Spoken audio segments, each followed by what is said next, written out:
सांख्य योग अध्याय 2 का सार विस्तार से। 1। अर्जुन का संशय, मानसिक संघर्ष की शुरुआत। युद्ध भूमि में जब अर्जुन अपने रिश्तेदारों, गुरुजनों और मित्रों को देखता है तो उसका मन विचलित हो जाता है। वह सोचता है, मैं कैसे अपने ही लोगों से युद्ध करूं। उसके हाथ कांपने लगते हैं, धनुष गिर जाता है और वह युद्ध करने से मना कर देता है। अर्जुन अपने कर्तव्य से पीछे हटने लगता है। यह एक मानसिक द्वंद्व है, कर्तव्य बनाम भावनात्मक लगाव। 2। श्री कृष्ण का पहला उत्तर, क्लैबियम गमपार्थ। श्री कृष्ण अर्जुन को झकझोरते हैं और कहते हैं, यह कायरता नहीं शोभा देती है अर्जुन। उठ और वीरता दिखा। यह समय डरने का नहीं है। क्लैबियन शब्द नपुंसकता उस समय का कठोरतम शब्द था। यह दर्शाता है कि श्री कृष्ण चाहते हैं कि अर्जुन तुरंत जाग जाए। 3।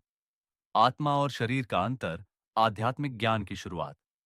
श्री कृष्ण समझाते हैं कि शरीर नश्वर है, यानी मरता है, मिटता है।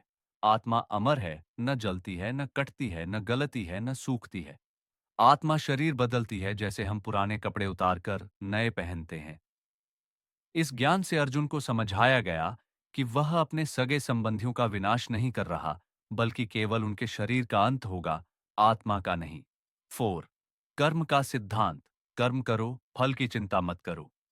श्री कृष्ण कहते हैं, कर्मण्यवाधिकारस्ते मां फलेषु कदाचन। इसका मतलब, हमारा अधिकार केवल कर्म करने में है, फल, रिजल्ट पर नहीं। जब हम फल की चिंता छोड़कर निष्काम भाव से कर्म करते हैं तो हम मंच से मुक्त हो जाते हैं। आज हम पढ़ाई करते हैं ताकि टॉप करें, कमाते हैं ताकि अमीर बने। ये सब कामनाएं हैं। गीता कहती है, कामना रहित होकर कर्म करो। 5। स्थित प्रज्ञ बनो, मन का संतुलन। स्थित प्रज्ञ साक्षानीस, ऐसा व्यक्ति जो सुख दुख, लाभ हानि, जय पराजय में एक समान रहता है। उदाहरण, भगवान राम को जब राजपाट मिलने वाला था तब भी शांत थे, जब वनवास मिला तब भी भावुक नहीं हुए। यही है मानसिक स्थिरता, जो हर परिस्थिति में आपको शांत और स्थिर रखती है। 6। ज्ञान और कर्म दोनों आवश्यक हैं। सांख्य का मतलब है ज्ञान का मार्ग, लेकिन केवल ज्ञान से कुछ नहीं होगा जब तक हम उसे कर्म में न उतारें। इसीलिए श्री कृष्ण कहते हैं, ज्ञान और कर्म दोनों साथ चलें। 7।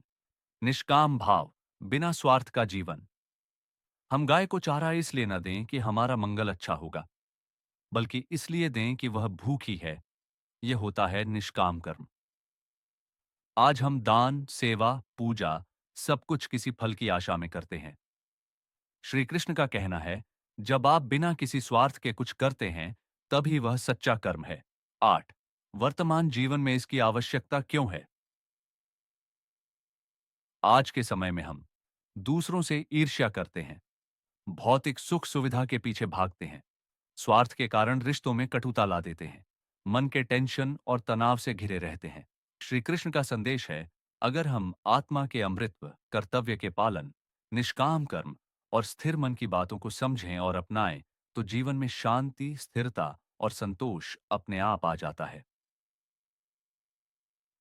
सीखें जो इस अध्याय से मिलती हैं।